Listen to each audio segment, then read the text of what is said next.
po sa kanan. So kagabi po, sa upper Pacific, ang master guide ko, so brief story po, ang master guide po kasi dati dito sa atin sa Taguig, wala.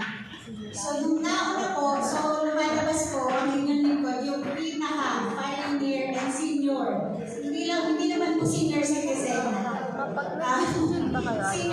Senior lang kasi kami yung una, pero hindi po talaga actually ako dito na training. Sa nakakaalam po sa inyo yung PABAC, sa Fort Bonifacio Adventist Church.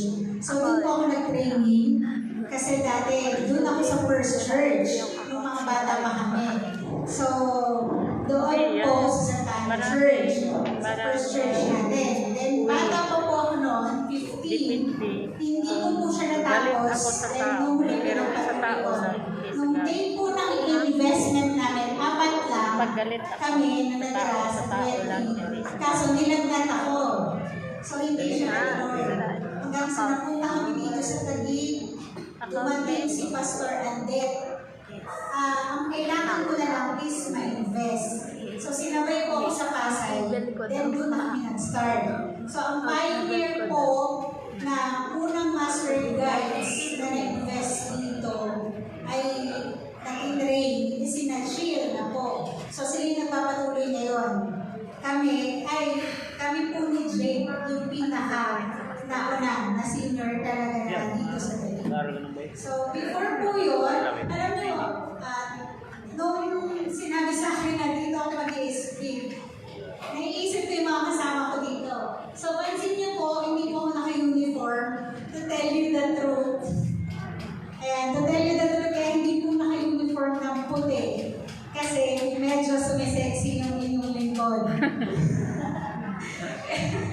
Hindi na po talaga magkasya. Pero yung mga yun po dati dito, alam niyo po mga panahon na magkakasama pa kami, batch ni Rosie, Vice President.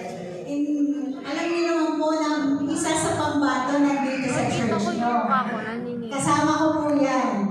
Yung lingkod nyo po ngayon, isa rin po sa nagbibigay ng awards sa area sa Taguig. So, mga tumatakbo po kami. Pero tingnan niyo po ang katawan ngayon. Nandiyan si Alvin. Kami po yung mga bato ng area dati, pero medyo napabayaan po eh. Masyadong naging alaga po. So, sabi nga po nila sa amin, bakit hindi pa daw kami tumakbo ulit? Sabi ko, papayag kami na tatakbo kami, basta ang kalaban namin, yung mga dati rin namin kalaban, na sila rin, mga nagsitaba